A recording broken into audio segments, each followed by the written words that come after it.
Welcome to the AI Accelerator Podcast. This is where we turn AI from a corporate buzzword into an unfair advantage. I'm Matt Zembruski, and this is the show for leaders who are done experimenting and ready to execute and get results. Our motto is all about bringing people and AI together to become superhuman in the workplace. And today I'm thrilled to welcome a true pioneer to the show. Jenny Korten is the co-partner at Thinking 5.0 and the creator of Mind Nudger AI, and she's based in Mauritius. For more than a couple decades, Jenny has helped executives and HR leaders across Africa, Europe, and Asia, and all over the world lead from a place of clarity and authenticity. She's a neuroscience-based leadership coach, a work culture transformation expert, and one of the leading voices integrating AI into corporate training and in the Mauritius region and all over the world as she continues to expand. Jenny, your client list is very long. I want to give you an opportunity to share your background. Welcome to the AI Accelerator Podcast. Oh, thank you, Matt. It's such a pleasure to be here today with you. So where do I want to start? Okay, so my background, as you just said, is in neuroscience, especially on realignment on mindset and perception.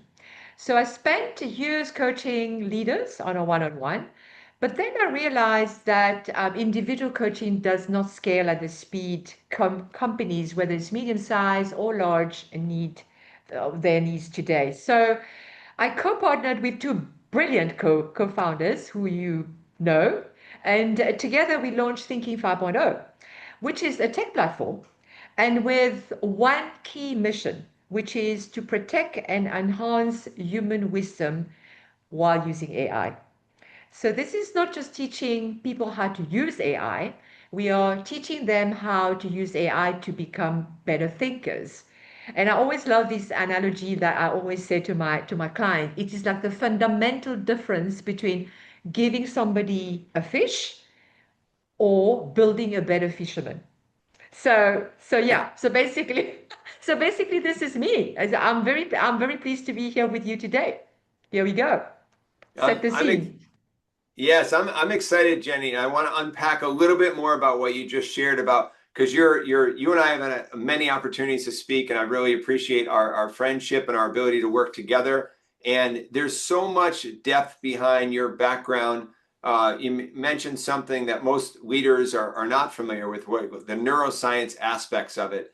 So you created a Mm, company, Thinking 5.0, with mhm. and you have different products there and so forth. How does neuroscience and the thinking, as you mentioned, the thinking as it relates to AI, how does the neuroscience background and the importance of that tie into the founding of Thinking 5.0? Because a lot of thought and effort went into that, and it's exciting what you're doing with your clients today. Well, I think we realized that the way the training has been happening until now has been in a very linear way because our brain, with the environment that we've been living until now, has been evolved in a linear way. But the brain is hardly linear, but I mean, it's just that the adaptation and evolvement has been very linear. And because of that linear way of thinking, the way we learn as well has been very linear until now. But it has serves us uh, well because change has been from 1945 every 25 years, and it's got like sort of like quicker and quicker and quicker. Where we are now today is, as per the Buckminster Fuller, I don't know whether you know the IBM research that was done recently. Change is now every 12 hours, literally every 12 hours. But the gap is really very much about the knowledge that we know and what the humans are, and the knowledge and the doing. So there is a real need and a real challenge to think in a different way. And I think when we come to leaders, I think the heart of the challenge is really moving from a tech kind of way of thinking, tech first, to a people first kind of mindset. And, Mm. and and I think that is because of the linear way we've been doing things. We've always been using technology, but in a very kind of like very silo type of way, right? So, and if I have to go now back to AI, we found that because of that linear way of doing things, learning doesn't stick because AI, the exponential change is going so fast. We needed to find other ways of creating using technology this incremental way of learning, which is bite size at a time, so that the brain doesn't get overwhelmed.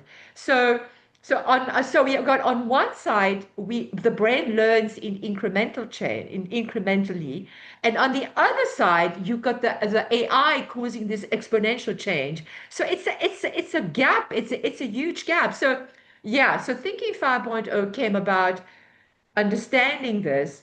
How do we create that stickiness of learning to close that gap down between that knowledge on the technical side and the knowing, which is what human beings do and act and how we actually work.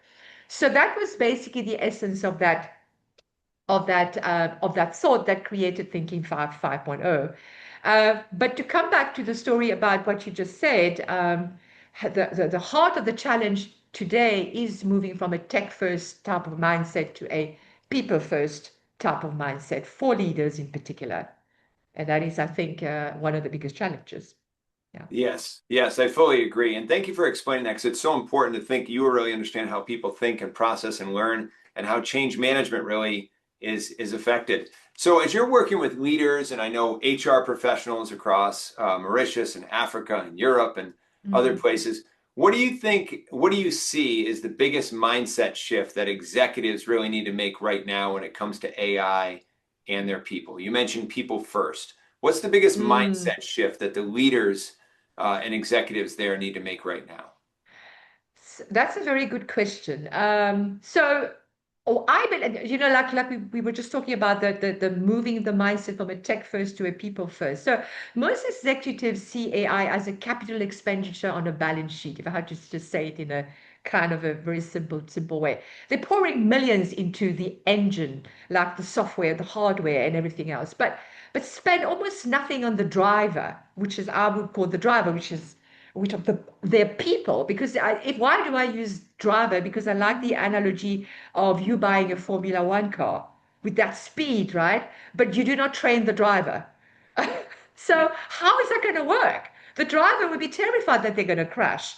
So what I see is when companies roll out AI without investing in the human transformation, it creates in the human being this AI anxiety, which puts the brain into a survival mode, and which is very disempowering. And when the brain goes into survival mode, what happens is that the IQ drops, and creativity will literally just shut down. So the shift we need to make is moving from this digital transformation to a human transformation. But the ideal scenario is what I would call a symbiotic type balance, because on one side you have no choice. AI is here. You've got to have AI integration. And that's really honestly it's non-negotiable, right? But this is really about using the tool to handle the key parts of the job to make it easier and quicker. But on the other side, you have what you call the emotional intelligence build. This is where you invest the time that you save by AI with AI by putting and investing it back into your people. So I would say that the leaders who will win will be not win, but who would actually find the light at the end of this tunnel, because this is literally what it is right now, is that to be able to come to a point where that they're going to be able to say, if I'm investing $1 in technology, then I can also invest $1 in the human mind. Because this is really how you would build a workforce that is not only AI ready, but also mentally resilient. Because it's about creating a culture where people feel empowered by the tool rather than feeling threatened by it. And that is for me the only way to optimize the use of AI, because I've seen until now, correct me if I'm wrong, Matt, because you might have seen it too, is that companies spending millions of dollars on investing on integrating AI systems into their company because they are fear of being left behind, which is understandable, which is, in any entrepreneur, any SME, and any companies, whether small or big, I feel the same way. But everything is going on the technology. But there is the other element, the driver of that Formula One car must also be trained to be able to go with the speed of the Formula One car. And that is the key. So that symbiotic balance is so, so important. I It's hope very that well answers the said. question. You Yeah. did. You did very well, and it's very well said. I love the Formula One car analogy because that's a great Yeah. visual. That's a great Thank visual. you. Let's Hmm. take that forward with the concept of the Mind Nudger product that you put together with your team. Can you tell our audience more Mm. about what the Mind Nudger is, what problem it solves, why you built it? How does that help with the Formula One driver, all of the staff Okay. members of companies? That's a good question. All right. Let me think for a minute to think of what to say. Take your time. So take my time. Yeah, well, so we build MindNurture AI to solve the forgetting curve. So what do I mean by the forgetting curve? You know, the reality is, having done training for so long and leadership training in particular, the reality is people attend a workshop but lose the insight within 24 hours or 48 hours. The stickiness is missing because the brain, if we just go back to the familiar, and most of our actions are automated, which means that where do you get the automation of the actions from is from or everything that we learned before. So the cognitive part of the brains, the retention is 5%, but the automation of our everyday life is 95%. So you miss the stickiness, right? So we knew that human beings learn through incremental habits. How do you ride a bicycle? I mean, you go on the bicycle like, if you're as useless as I am, probably like 2,000 times before you kind of the brain kicks in and say, oh, yes, I know how to ride a bike. Yeah, here we go. So you learn through incremental habits. And we needed to find a methodology to translate that into daily habits and use technology to do that at the same time. So Thinking 5.0 is a combination of human and AI facilitation platform. So we didn't just build it to be another piece of software. We built it to be a safe place to people to navigate through uncertainty and complex change. So it's a tool that bridges the knowing, like I said before, the knowledge and the doing, that's the knowledge doing gap. And it uses neuroscience methodology for a process, what we call the O.R.A, which is the acronym O.R.A, meaning O for observation. It forces the human being to be nudged, to be notified of a specific kind of behavior in a real time type context, and then you get a nudge for to reflect on it. It prompts a wisdom pause with questions that challenge your thinking. And based on what reflection that you put in, it would trigger through obviously AI an action. But then without you putting the reflection in, no action comes out. If you don't put the effort in to reflect on it, the action that's going to come out is not going to be as effective if you put the effort in it. So this is where, like I said, we're putting the human back into the technology. So it gives you one small, I stress, one small, because we don't want to overwhelm the brain, one small manageable action to reinforce a new habit. So, and what we did is that we also integrated Socrates AI as a digital philosopher. And if you know the history about Socrates, is that Socrates never used to give any answers. It only asked questions. And those questions, and we emulated the same Socrates AI now into our system, is to help you refine how you think, and rather than just giving you answers.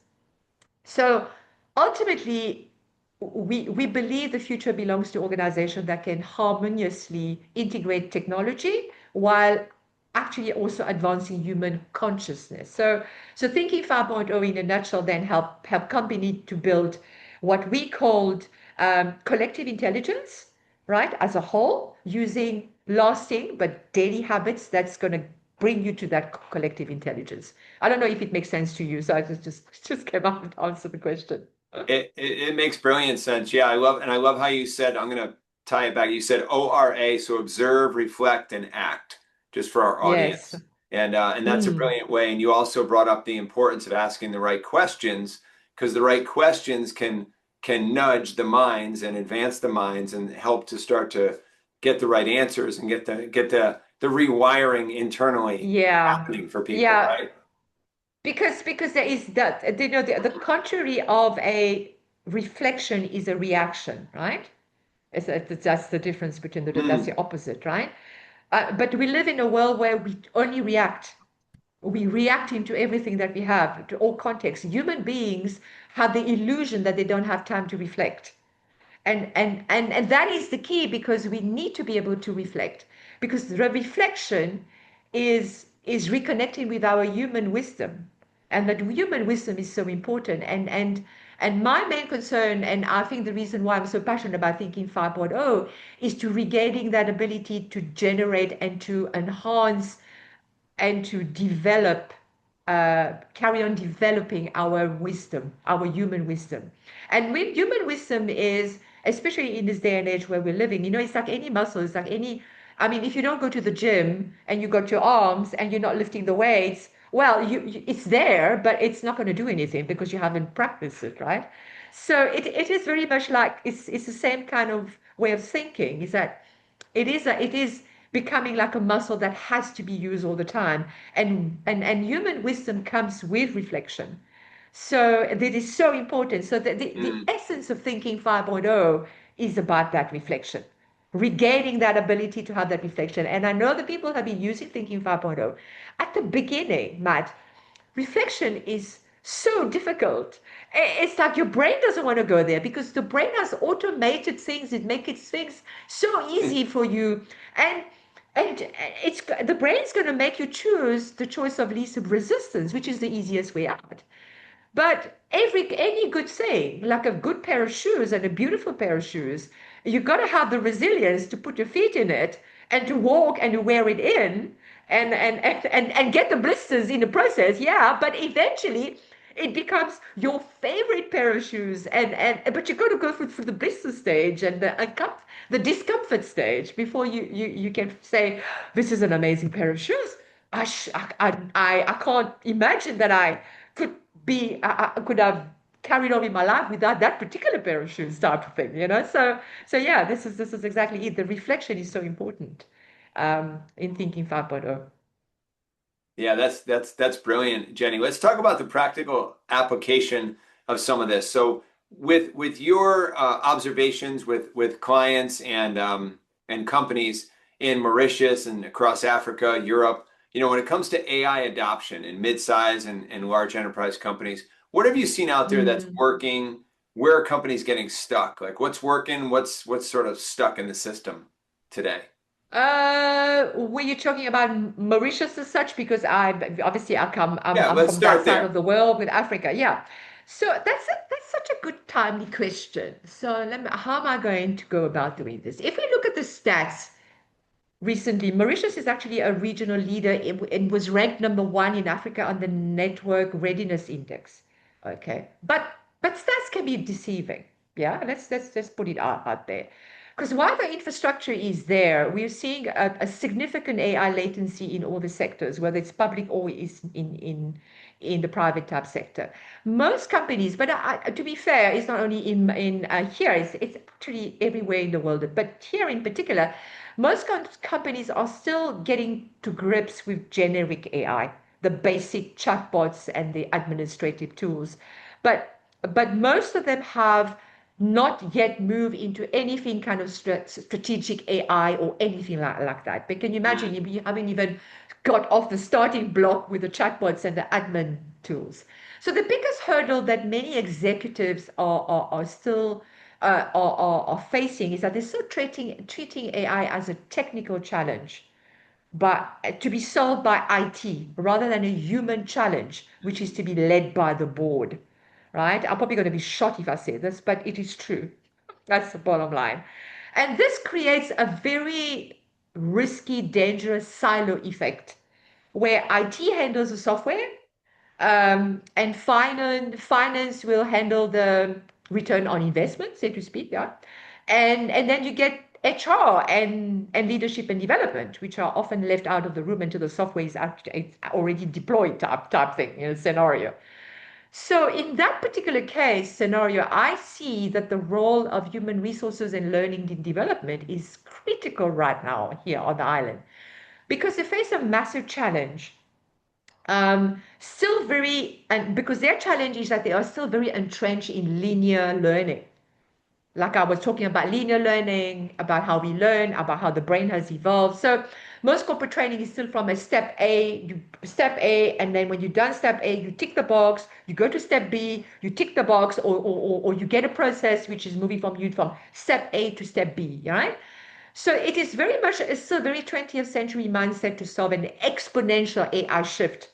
So the gap between the speed of the knowledge and the speed of human upskilling is not only widening, it is actually accelerating, right?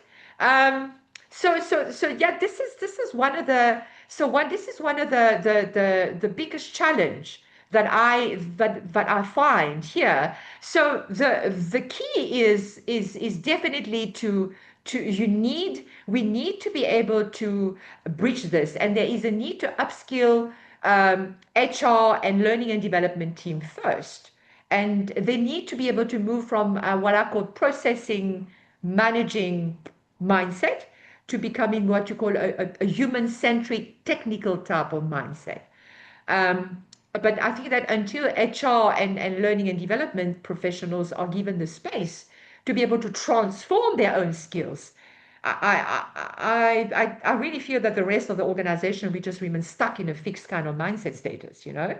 So there is a need to train the trainers, so to speak. You need to support the people who in turn support the other people so that the transformation can actually happen. And I think that leads us to potentially maybe what you want to talk about, which is focus on the initiative like Good Morning HR, which I am a co-founder on. And we, if you want to talk about it, I'm very happy to discuss that a little bit more if you want. Yeah, let's double click into the next level of that. So you just talked about the one of the challenges, like how do we bring the how do we help the learning and development and HR professionals really change their mindset, their ability to adopt AI, so they can best bring it into the organization, right? And then basically get to Mm, more of a people first. Because what you just shared, I'll yeah, say it in different words, is like it's a balance between the IT initiatives and the IT investment and the people mm, initiatives and the people investment, because they, at the end of the day, it's all one company. They all need to work together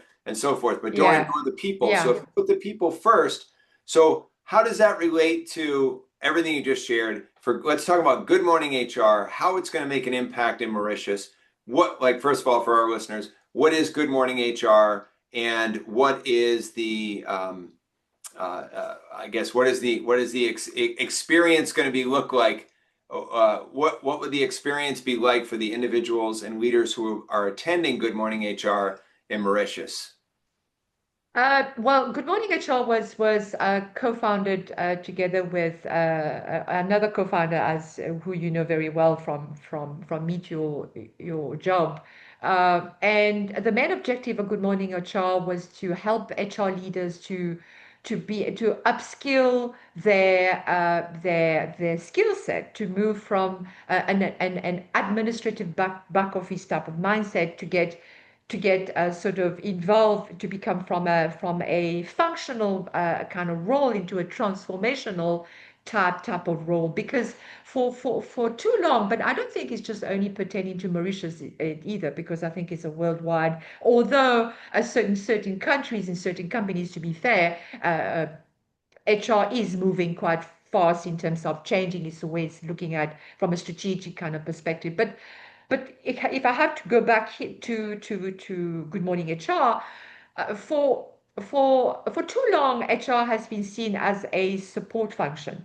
But in the age of AI, HR must become the strategic lead and work with senior executive to guide the rest of the company, because it is very much, and most importantly with AI now, human focus is key. Of all the other departments, I know people could argue to me and say, oh, return on investment, finance and everything. But if you don't have the people, there is no return on investment. It's as simple as that. We realize that for many of the HR people, the AI noise is overwhelming because they don't really know what to do. They need to be guided. So On the 21st of May, as you know, Matt, you and I is going to be talking about, you're going to come in as part of our virtual conference, and we are going to go back to the basics. I think that's an important kind of like baseline to start with. We're going to so we want to first strip away the jargon, and then because of the main objective of HR of Good Morning HR is to uplift and transform the HR leaders. So we want to strip away the jargon and help the HR people, to professionals, to understand the power of AI, not as a threat, but as an invaluable tool and as a partner. So I'm going to throw the ball back in your court, and I'm going to ask the question now. So can you tell us a little bit about what we're going to want to cover in that 1.5 hours that we're going to be spending with you on the 21st of May, if you want to talk about that? Yeah, certainly. I'm very excited about it because you and the other individuals who are leading Good Morning HR, it's what's important to me with my company AI Agility is to really meet people where they're at in the situation. So my first question back to you was about as we were planning this coming up for Good Morning HR is who's going to be in the room, where are they at, and as you're talking about, okay, these are a lot of HR leaders, senior leaders in organizations from the Mauritius area, and where are they at right now from an AI adoption point of view? So that's sort of the first question I have. And as you had already shared with everyone on the podcast here, they're at a very basic level, right? Even the ones who are starting to work with it, and I mean them and their organizations. There's a lot of business, a lot of activity in Mauritius, and but from an AI adoption point of view, they're right at the beginning piece of it.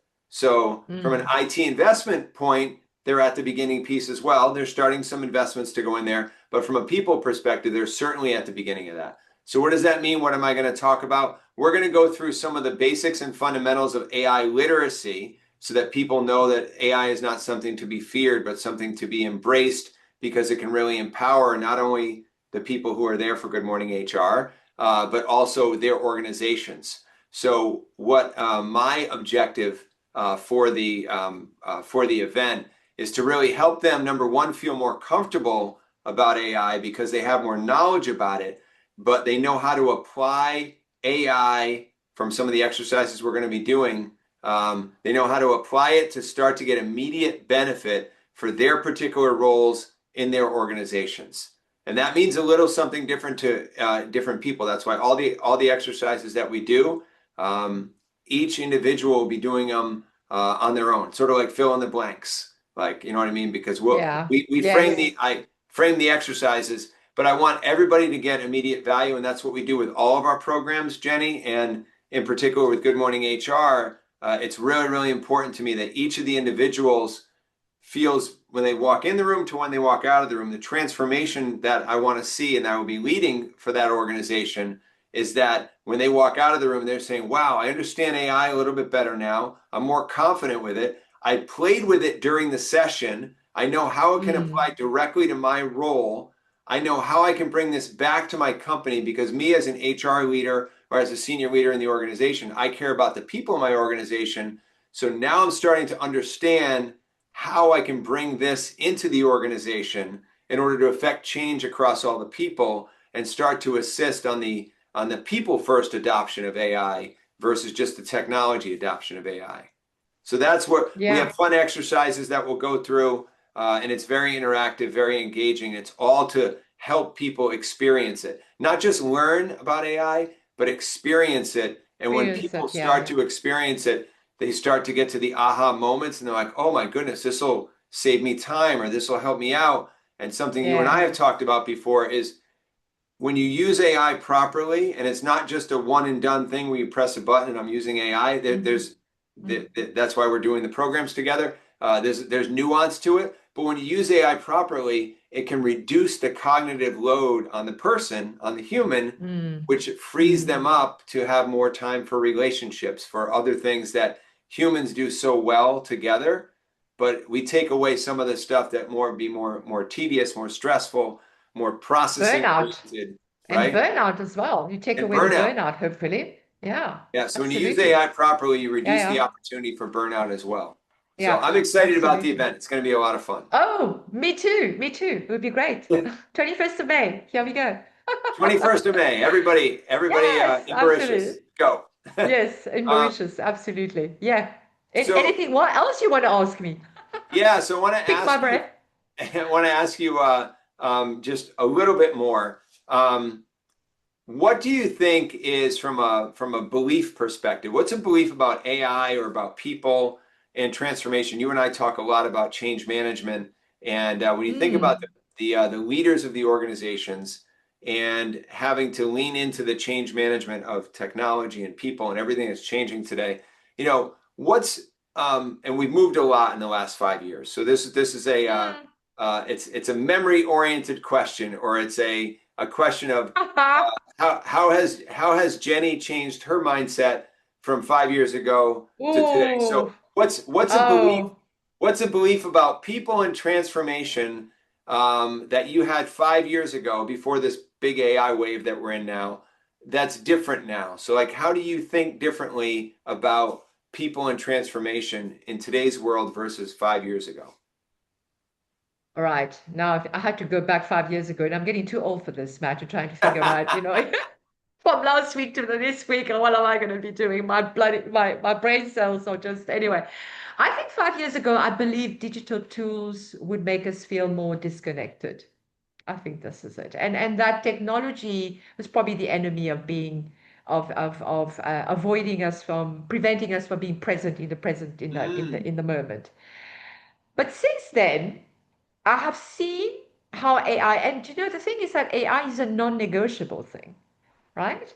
There's nothing we can do about it. So we have got to embrace it, whatever we want it to. But when we use it, but the question of when to use it correctly, and if you use it correctly, it can strip away, like we just talked about, the busy work that causes burnout and actively gives us more time to actually be present in the present moment.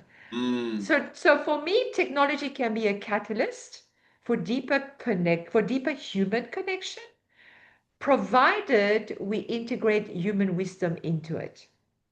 Um, and for me, my biggest question is that if we do not uh, be able to create and strike that balance of integrating human wisdom back into AI, I I have this apprehension that people like you and I, or even maybe the Gen Z to a certain extent, which is the latest generation, obviously the Gen Alpha coming up, but I'm talking about Gen Z in the workplace.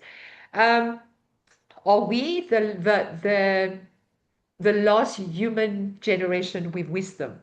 Because if we don't, because that's the question that I ask myself, is that if we do not bring the human wisdom back and the ability as human to enhance our critical thinking skills and all the tools that we have as human to leverage AI, and we flip it and we let AI take over. Human being, like our brain, like any muscle, if you don't train it, what does it do? Like going to the gym, like I said, with the muscle, it's going to regress. So human regress, and we lose our wisdom, and what is left behind just machines. And that is a scary thought, isn't it? hmm. So if there's anybody listening to this podcast, I think that is what I would like to actually leave people with. Are we the last generation of humans with wisdom? And that is a big question mark. And that is something that I think we all need to really ponder on, reflect on, not react on it, but reflect on it, and really sort of see where we are at. And the only term for me, the only condition, not the term, the only condition that I went into AI with thinking 5.0 was with this condition. Is that if I'm going to be working with AI, it's got to be a tool that is going to integrate the human wisdom back into technology. And that was for me a non-negotiable term. And this is where I am today. I hope it answers your question. Yeah, it does, and that answers the question as I wanted to as I wanted to wrap up because it's a big question that you or a big thought that you just put out there. Like, is this the last? Are we, the members of the planet right now, the last generation with human wisdom. As Mm, we wrap, what I want you to sort of lead the audience into, because there's multiple outcomes to that question, right? We could be the last generation, we mm. want more. But you mentioned critical thinking. What are your thoughts as it relates to a leader listening to today's program? You asked a big question about, like, if you're not engaged with this, if the technology and the human thinking, critical thinking are not tied together, if you don't keep that critical thinking aspect, then it can get to we just become a processing machine, right? We lose our Mm. humanity. So what is a good outcome? I guess what is from a just as we wrap up, I want to leave on a high note for a leader who's listening in, saying, "Wow, Jenny's really on top of things. She's bringing up some really good points. Yeah, this could go the wrong way if we're not careful." So what's the good way for it to go? Is it just being as a leader? Is it being keeping your critical thinking muscle going every day with AI and thinking about things? I guess what's your one takeaway for leaders, for a leader to really lean into something and take action with something based on our discussion today? I think it's understanding. That's a very good question, actually. I mean, they're all very good questions, but this is a good question to wrap up. I think it's really going back to what I just said about the symbiotic balance, about the relationship of AI and human wisdom. So I think leaders who understand the true relationship of AI and human wisdom will be the one that will thrive. Um, because more than ever, it is vital for leaders to adopt a growth mindset about the human potential it can unlock with AI. The future is not about AI. The future is about evolving our collective intelligence as humans using AI. So AI provides the tool to speed up the machine, but the human must learn to use its wisdom to power the future. Because the AI cannot see the future, it's just spitting out information. But the human with the human wisdom can power the future. If you see what I'm trying to say. So yeah, so this is what I like to leave the audience with is to really understand that. If you don't use, again, like I said again, and I love repetition because that's how the brain learns, is through repetition. Is that if we don't create a situation where we constantly train our brain in a certain way to understand things or to move and to think and to reflect on things, we are going to move backwards. We are going to move backwards because the brain is always going to go for the way of least resistance. He's always going to find the easier way out.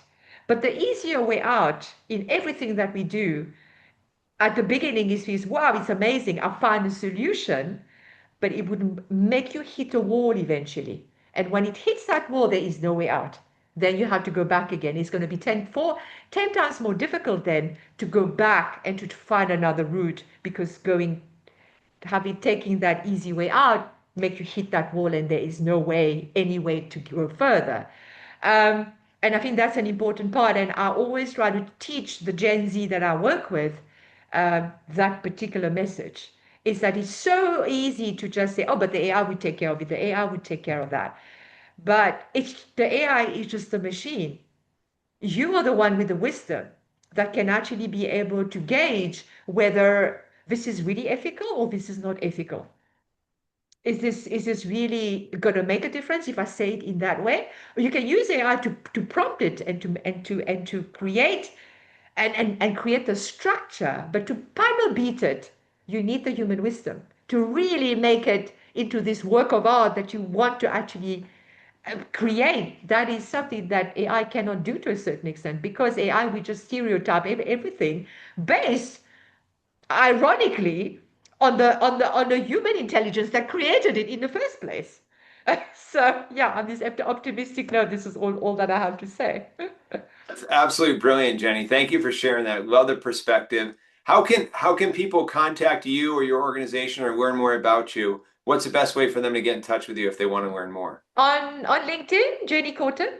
That's for sure. And obviously thinking 5.0 on LinkedIn as well that's the best way. We have regular, we actually got a regular, as you know, a 30 minutes that Fiona Hills, my co-partner, and myself are doing at the moment, which is a LinkedIn Direct on every Mondays, UK time, 12 o'clock, about cyber readiness. Cyber readiness is another issue. And again, there, I mean, I don't get me started with cyber readiness because that would be another podcast altogether. But it is really about cognitive dissonance and about how to regain that ability for the human to again have the knowledge of we got all the technology in the world with firewall, but the internal firewall, which sits between the two ears, is not being taken care of.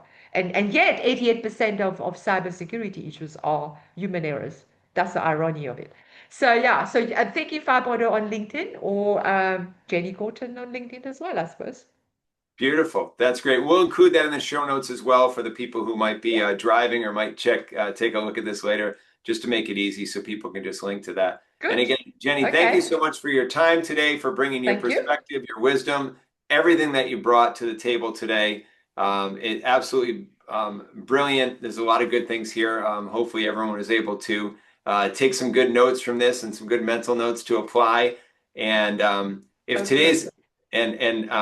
if today's episode gave you something to think about as a listener, share it with one leader in your network, one of your colleagues, someone else who you respect in the field. That's how ideas become movements. And until next time, remember, this is your opportunity to make your workforce superhuman, and it starts with you.